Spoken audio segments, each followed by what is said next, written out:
Hi, and welcome to my wonderful Knitting Life YouTube channel.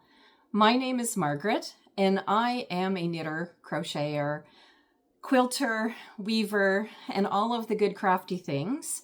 I am a recently retired teacher, and I am now living in the Ottawa Valley of Ontario, Canada.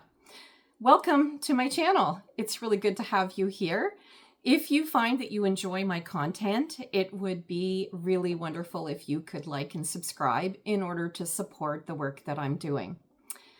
All right, I'm going to start with all of the knitty things that I have today. I have a little bit also of crochet and spinning and some books that are new to me that I would like to share. So I'm going to get started with what I am wearing. I just finished this project. This is Caitlin Hunter's Alpine Bloom sweater. I fell in love with this when she first released it, and I couldn't wait to make this one. This one just caught my eye right away, and I am really pleased with how it fits and the end result. I did a few modifications. The first one is the neckline. I did not do the lace neckline, but I did do the last couple of rows, which gave me this little, there you can see right there, this little eyelet section after I did some ribbing at the top. And I kind of thought that looked like a little pearl necklace within the knitting, which I really liked, and it didn't overwhelm the color work. So the color work stands out, and that's really what I wanted to get from this project. The color work is amazing, but it is a labor of love. I adore color work. This color work doesn't have any rest rows. So I did find when I got to the end of the color work, I was a little color work exhausted. And I did end up putting this aside for the summer months. I started it, I think it was March or April of last year, and I put it aside in the summer, and we ended up having a super hot week, super cold week in August after quite a warm summer, and I picked it up and I just raced through the body and the sleeves, which is a miracle because I don't like doing sleeves. And I finished it, and I'm so glad that I did, because I am planning on doing the Stephen West 𝐁𝐋𝐿 in October. So it's one more thing that's off my needles, giving me that space so I can just focus on the upcoming mystery shawl knit along. The original design, I believe, is short sleeved with a lace cuff, but I decided to do long sleeves. And there is a couple of ends that I still have to sew in. So that will happen this week. But I just did a regular ribbed 1x1 sleeve that matches the neckline. And I did the same at the bottom of the body. I made the body fairly long. I think it is from the armhole or the split for the sleeve. I think it's about 17 inches long. I am tall and I feel more comfortable in that length of sweater. I also added 4 stitches more than what was suggested in the pattern on each underarm so that I got a more roomy body. But I do need to block this again. I did a really quick soak just to get the spinning oil out because the main color is elderberry, and it is a Holst yarn Supersoft yarn. So that is a yarn that comes still with some dye in it and some spinning oil. So the yarn really blooms after you block it, and I just really wanted to see what it was going to look like. And I didn't have the time to properly lay it out and get the shape that I wanted. So that's something I will do in the next week or so when I get the time. But I just adore this sweater. The color work yarn is, let me try to think, it is the Kroy FX sock yarn. And the Kroy FX soft yarn kind of has a homespun look to it, like Spin Cycle would. And it gives this beautiful, beautiful slight change in color, which I found sort of gave like a stained glass look to the color work. And I'm really happy with this. the Kroy sock yarn I already had, and it is a really economical way of making a sweater where you want that nice little gradient change in there without breaking the bank. So I had it, I used it, I'm really happy with the result. When I soaked it, it just seemed to work really well with the Holst yarn Supersoft that I knit the main color with. So a great knit. I can't really wait until I try another Caitlin Hunter sweater, because I've fallen in love with this one so much that I want to try some more. I think the 𝐊𝐧𝐢𝐭 is probably going to be one soon on my needles, but we'll see. I have a lot on the wish list, so you know, it's hard to decide which one will be next. So I have another finished object, which is amazing for me because I really like to knit and I'm not very good at finishing things. So I've really been on the finishing bandwagon. So the next thing I have that I finished is this cowl. So this cowl was a bit of an adventure. It, on this side, is the Romanian folk-inspired neck warmer. And it is a free pattern on Ravelry.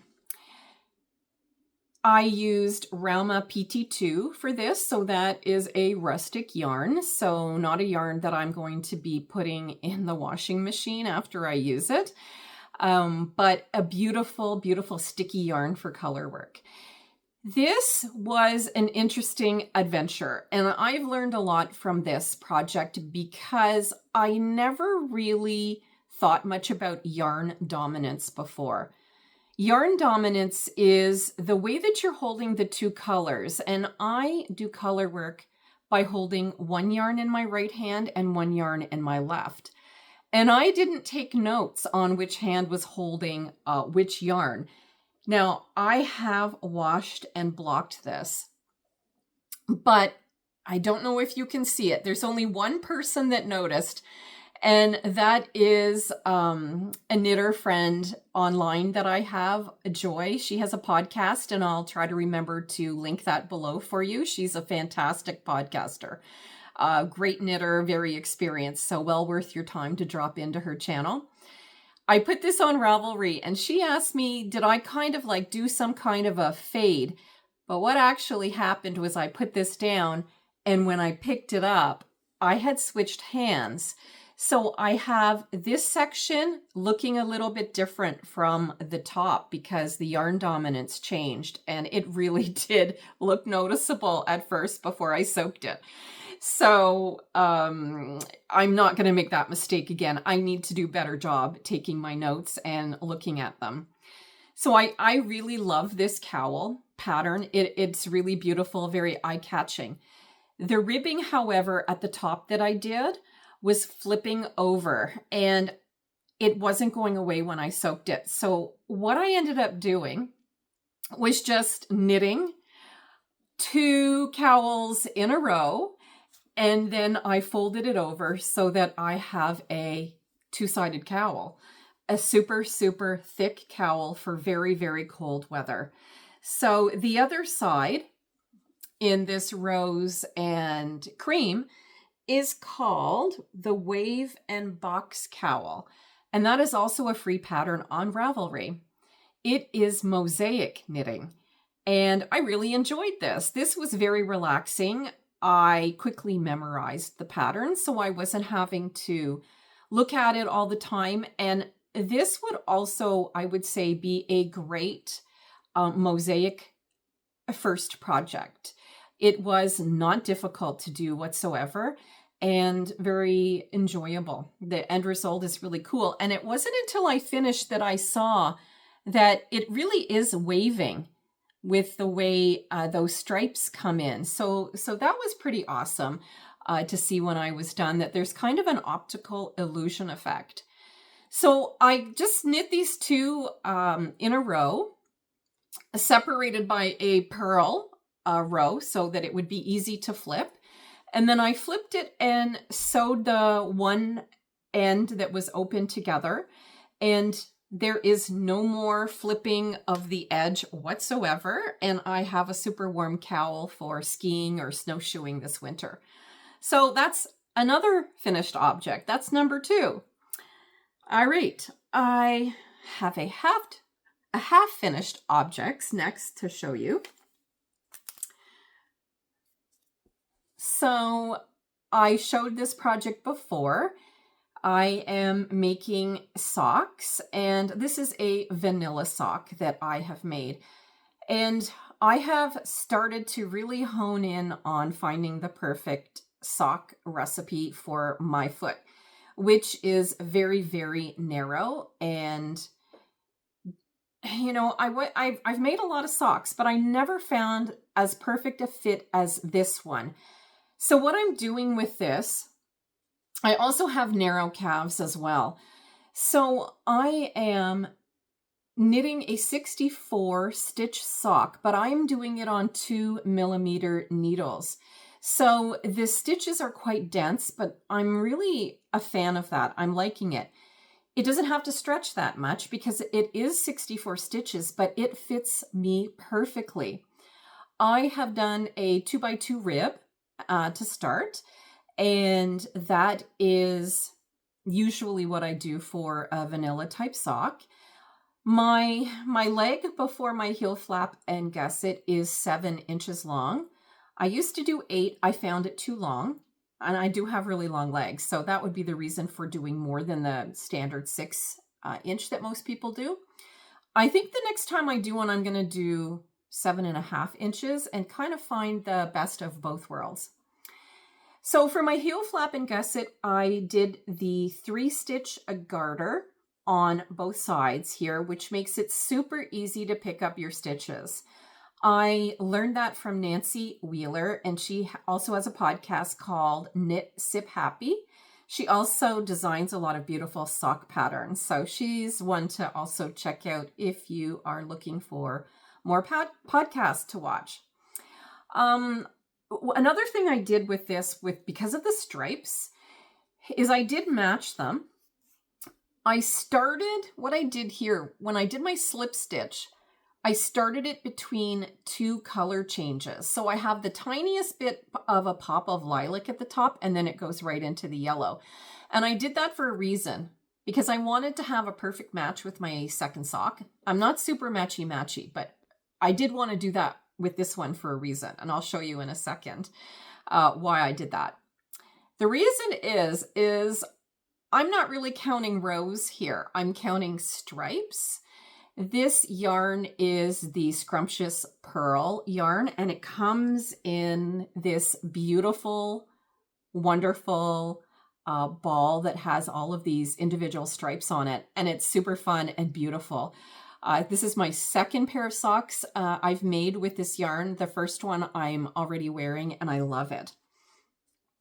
So I'm not really counting rows, I'm counting the stripes. So I will know exactly where to stop and do my afterthought heel here.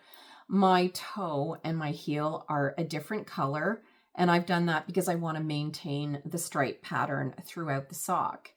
So that's just making it easier on me. I'm not having to constantly count or put stitch markers in. I'm just using for the first one, a tape measure so that I could get about the right length of leg.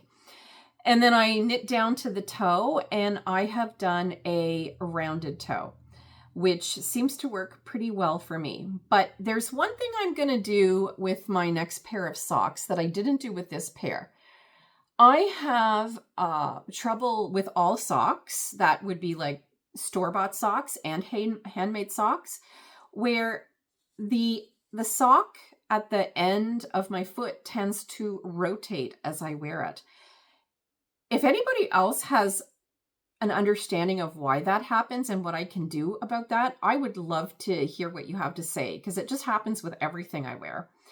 So I think with my next pair of socks, what I'm going to do is I'm going to do the bit of slip stitch like you would do on the back of a sock here under the foot.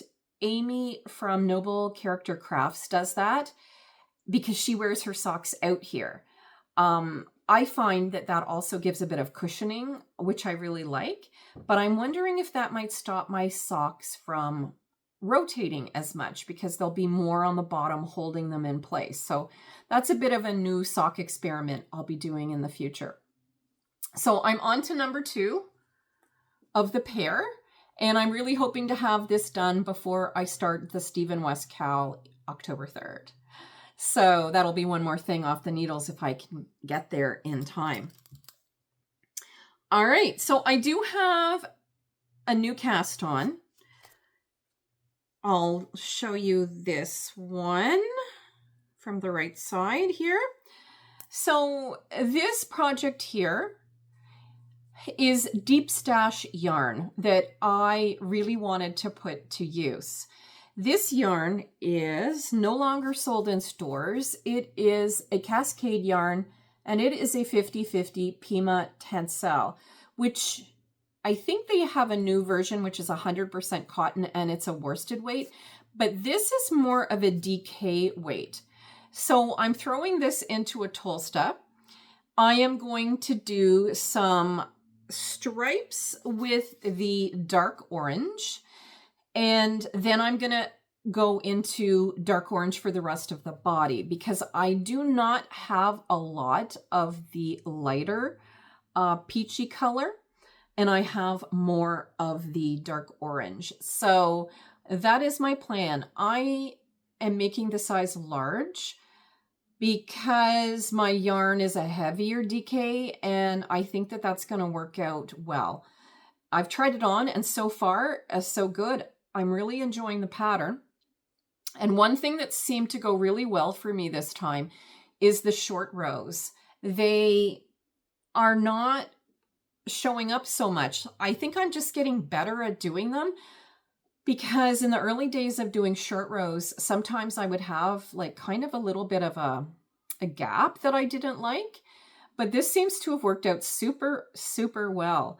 So that's on my needles, and it is very vanilla style knitting. So I am picking that up from time to time when I just want some potato chip type knitting, and I'm enjoying it very much. All right, I'll just turn my page here of my notes because I'm doing a better job with that lately. All right, so the next thing I'm working on and trying to finish up is I think it's a 3-year-old whip. This is a baby blanket that I started ages ago, and this is made out of a Bernat baby jacquard. So that is an acrylic yarn, I believe. Let me just see if I can find, yeah, it's 90% acrylic and 10% nylon. So that would be super for throwing in the wash and not worrying too much about it. So I made a baby blanket that was modeled after the Call the Midwife blanket. I don't know if you know that series. It's a really beautiful TV series about a group of midwives working in London. They start the show, I think maybe it's the 1950s, and now they're into the 1960s time period. And there was a pattern on there, and I thought, well, I really like to make that. So I looked it up and I found it online, and I did that in a green, and I gave that away to my neighbor's granddaughter 3 years ago, because she's 3 years old now. And I picked this up because I thought, you know what, baby blankets are a great thing to have on hand for gifts, and I would like to have a couple on hand that are ready to go. So I kind of modeled this after that pattern where there's the little squares. And I did 4 baubles in the center as my little interest item. And I first tried it with 1 bauble in the center of the square, and I did not like how that looked. I'm just going to leave that up to your imagination. I'm not going to say what it looked like, but I didn't like the way it looked. So I went to the 4 baubles, and I'm really enjoying that a lot more. The only struggle I've had with this is that I put it down 3 years ago, and now that I'm picking it up, I had to really read my knitting to figure out what exactly I was doing. It didn't take me long to figure out there were double crochets, and this was really easy with the holes here, but the bobbles, that took me a little bit of crochet reading to figure out what I had done. And I figured it out, learned my lesson again. I need to do a better job with taking notes because I do have that bad habit of putting things down and then picking them up, you know, a few months later or a few years later. And lesson learned, I need to do better going forward. And the other thing too about this one is it's really enjoyable. So I think I might do something like this again. So I'm going to want to be able to look back on that and reflect on what I did and how I'm going to do that if I repeat myself. Okay, so let me see. All right, so another new cast on for me this week, actually. This is a 3-day-old cast on. So I don't even know how I ended up on the Knit Picks site looking at their, oh, I remember. So I was trying to help somebody find some yarn for their Stephen West M cowl. And I went on Knit Picks because they do have some wonderful commercial yarns at a decent price. And they were having a great sale. And what I found, and I'll have a picture that I can insert here that will give you a bit of a closer up look at this yarn. So this is their Stroll tonal yarn. And it was on sale just in their store for 20% off. And they also had an additional 25% off for the whole store. And it also stated on their site that they do if you buy $75 on their site, you have free shipping. But I live in Canada, so I highly doubted that that was going to be the case for me. But I filled my cart up and I was astonished to find out that if I did hit the $75 American dollars, that it would be free shipping. So I fell in love with a shawl that used this yarn. And I thought about it and I thought about it and I thought, you know what? You only live once. Just go for it. So what I started with this yarn is called the Interflow Shawl. This pattern is on Ravelry, but you can also buy it through the Knit Picks site. They have it there as well. And I am doing it in the colors that their site shows. So these are the colors Pansy and Kiwi. And yes, they do look a little bit October-ish and Halloween, but I just fell in love with this. I thought it was so much fun. So this pattern, I'll try to insert a picture if I remember to do that. This pattern is mosaic knitting, but not a lot of mosaic. It's not my favorite way to do colors, but it's not a lot and it's enough to keep this really interesting. So you start by making basically this triangle, and I think I'm going to be doing the large size with just my 2 colors. And you do this big triangle. And then what happens is that you knit a wing off of half of the stitches that you already have, so it will knit out from here. You don't have to pick up any stitches, which is fantastic. So you're going to knit out a wing in one color. So in my case, one will be green. And on the other side, I will knit out in purple. And it kind of gives this beautiful, I don't know, like symmetrical half and half look that really is eye-catching. But it's not a difficult pattern. I'm not finding that I have to super focus. Like I can watch TV. I went to a new knitting group last night, which was amazing. And I was able to do this without making any mistakes. This yarn is, I think it's a 75-25, but I have a picture I'll put up so you can see more about that. But the other thing that's really impressing me, besides the color, is how incredibly soft it is. Like this is absolutely right next to your neck soft.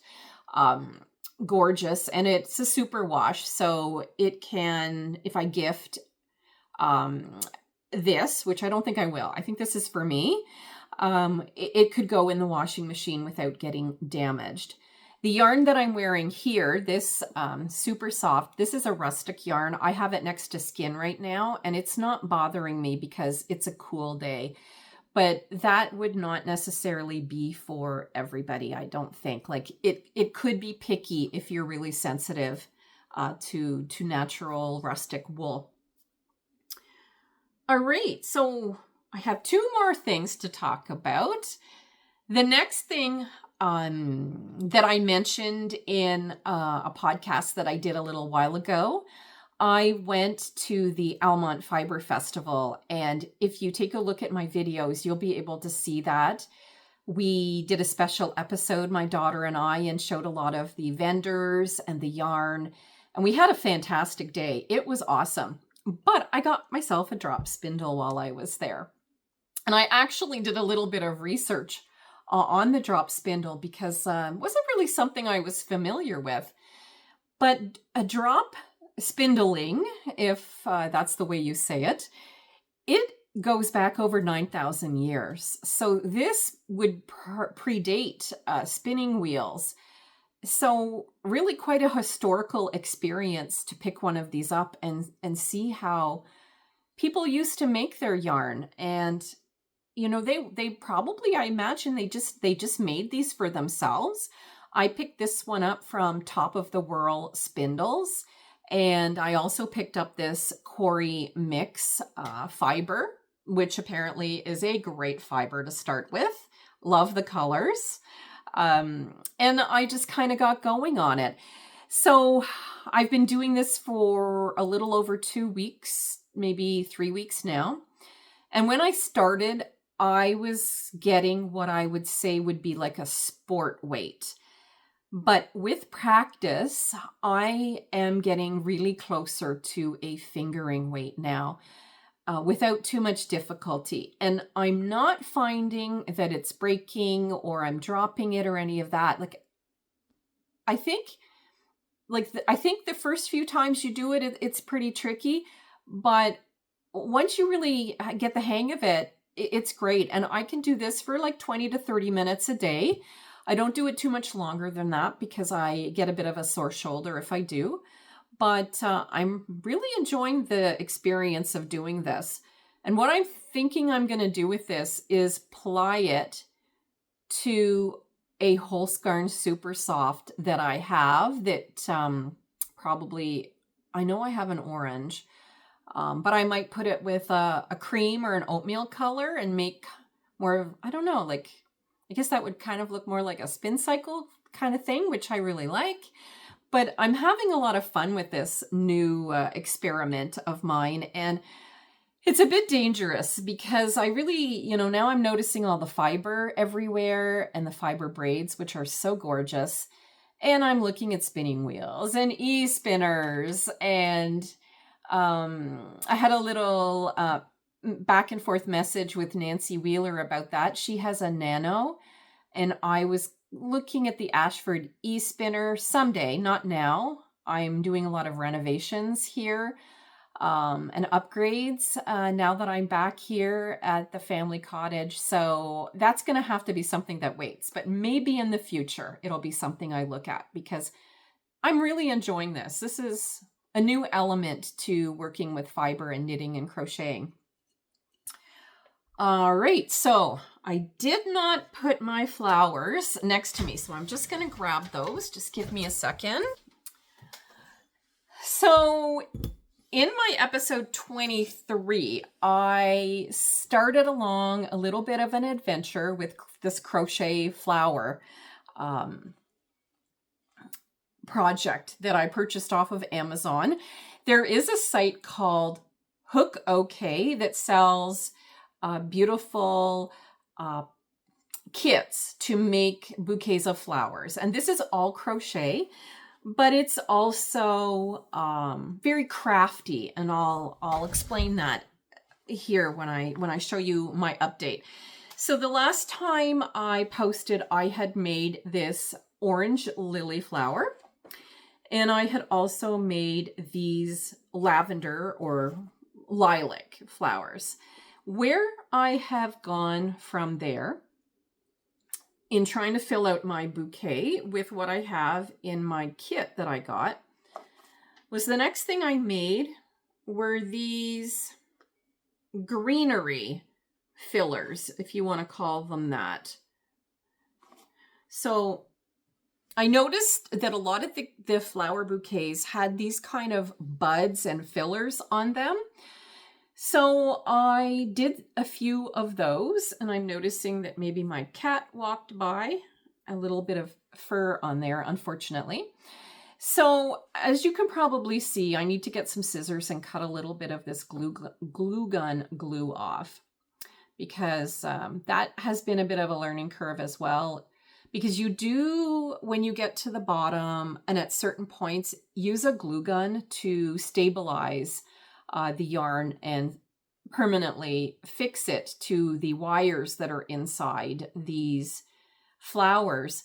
And at first, when I was doing this, I was using a lot of glue, but I kind of have got the knack of it, and I'm not really anymore, just the tiniest bit here and there. So I've definitely improved. So I made those. Those are my filler, bouquet filler, if you want to call it. And then I made this lily of the valley. So this was my next little flower project. This one was a little time intensive because I had to make all of these little flowers and then do all the wrapping and the leaf to go on this. So this one, not a quick one, but I think it's really, really pretty, and it blends in super well with what I have here already. Then I went on to do this little bunch of baby's breath.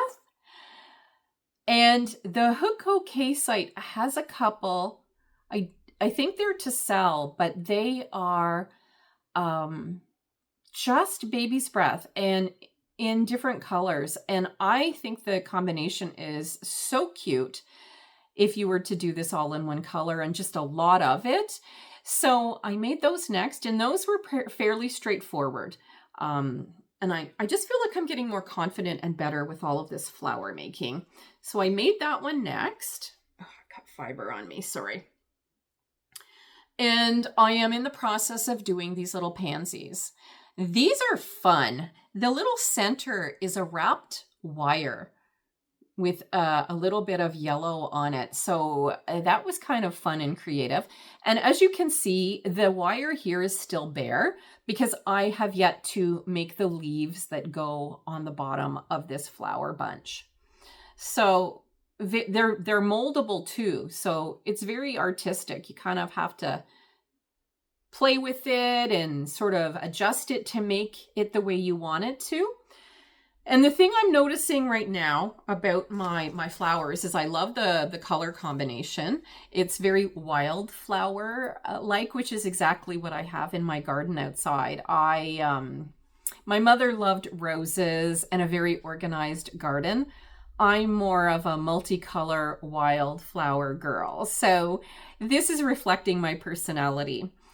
What I need next in here is more leaf and greenery. I'm lacking that, I find.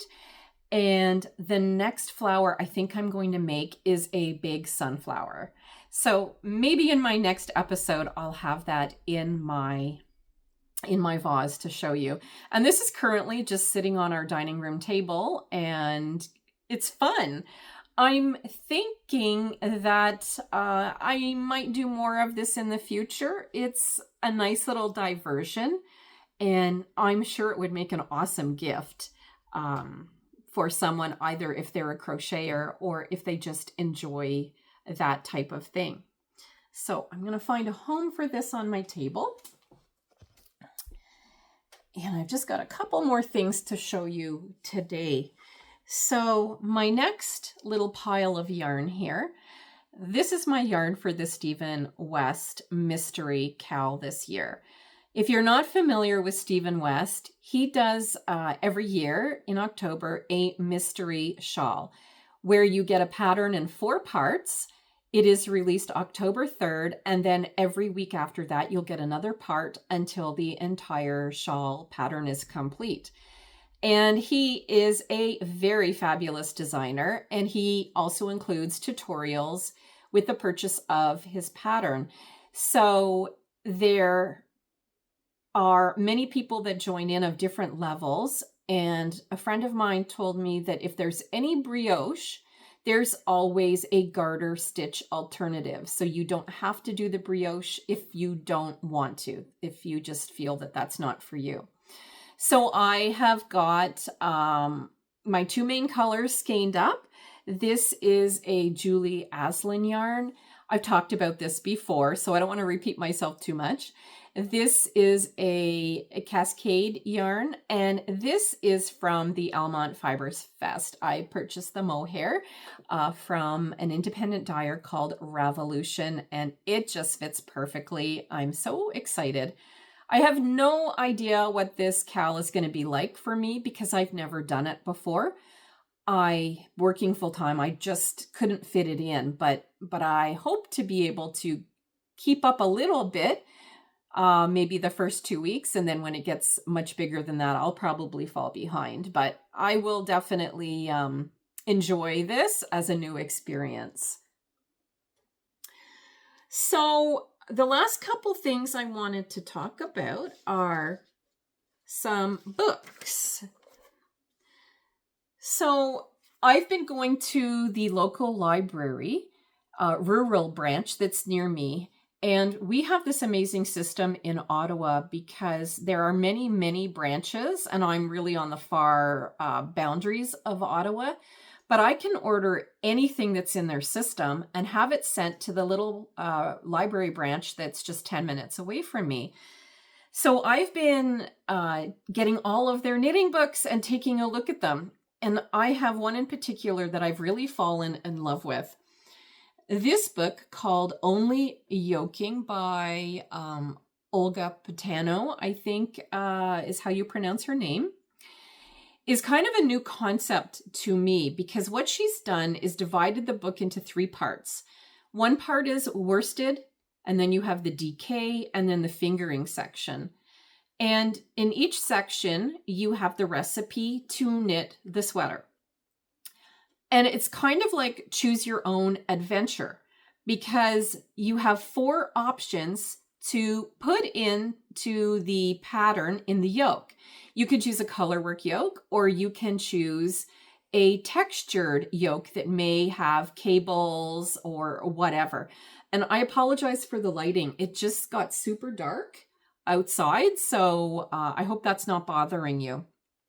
Anyway, I've fallen in love with a few patterns. Oh, here comes the light again, from this book, and I'll just give you a little sampling of what I found. So this would be the worsted section. So we've got 2 textured and 2 colored work. I've really fallen in love with this yellow one, and I'm thinking that going forward, I'm going to really try to do a few more DK worsted sweaters because I do a lot of fingering sweaters, and they are very time consuming, as lovely as they are. But I think I'm going to try to do that and maybe increase the amount I can knit because fingering is slow. So this next section is the DK section, and for some reason, it's the textured sweaters I'm falling in love with at the moment. And I really think this one is beautiful. The model's gorgeous, so that helps too. And I love the color purple. So I think that one might be one that's on my to-do list, as well as buying my own copy of this book. I put it on my wish list on Amazon, and sometimes my kids will see that and it might help them choose a gift for me. I'd highly recommend doing that if that's where you purchase some of your books. And this is one of the fingering weight sweaters, which of course I've fallen in love with, and I'm leaning towards this one because I think it's just so pretty. This one was knit with 2 lace weight yarns, and I think one of them must have been fluffy because it's got a nice fluffy look to it. And I have 2 more books that have come across my way. I have a neighbor who knits, And she asked me if she could give me 2 books because she really doesn't think she's going to be knitting out of these 2 books. And they were gifted to her. And I didn't know what they were until she dropped them off. And I was absolutely so excited about these 2 books. So I'm sure you've heard of the Saltwater series of books. I believe they're from Newfoundland. And they have hats and mitts and just some amazing knits as well as stories and information in these books. So I now have the classic. Yes, it's Newfoundland. It says right at the top. And I've also got the mitten book. And that is something I really want to do, is make a pair of mittens, kind of, with the color work. I would say Norwegian style, but this is Newfoundland style. So being Canadian, I think that this will be a book that I'd like to choose a pattern from. So that is all of my knitting content, but I do have a couple of podcasts I'd like to mention before I sign off today. And the first one is called The Knitting Jungle. I found this podcast just by accident.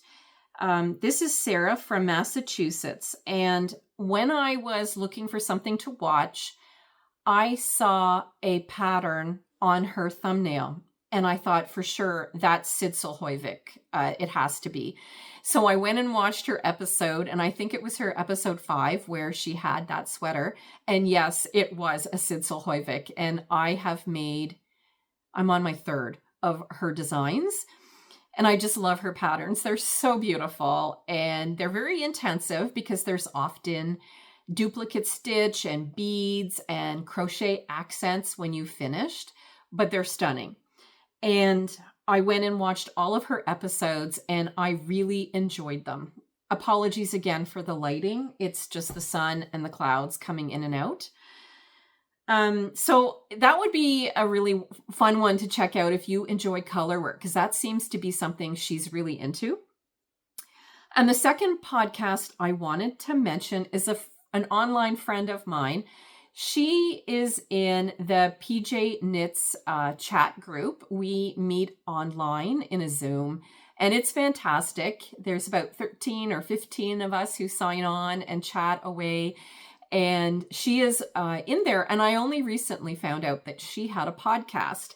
And her podcast is called Diary of a Sweater Knitter. And her name is Mandy. And she knits a lot. And she loves colorful things. I think she's working on her first steek project right now. So she's on that adventure. And she is also a wheelchair user. And talks often about mobility issues as well, which is something I don't always think about. My mother, towards the end of her life, had some mobility issues, but it does put a spin on it because, she was saying, I love sweater weather, but there's also a big downside for me because with the snow and ice, it becomes really challenging for me to get around. Not something I'd really thought of, to be honest with you, but now I'm more conscious of that. So she's really fun to watch. So I thought I would also send her a bit of love today on my channel. So I think that's about all of my knitting content for today. And this one is getting a little bit long. So I don't think I'm going to do a life update today because with our rural internet, it takes a long time to upload a video that is of any length. So I'm going to sign off on this one, and hopefully I will be back soon and probably talking a little bit more about that Stephen West cowl that I'm going to be starting soon. So I hope you are all well and you are enjoying your knitting and your crafting. Don't forget to comment, like, subscribe. All of it is so much fun, and I really do enjoy the comments. So take care, everyone. Happy knitting, and until the next one. Bye-bye.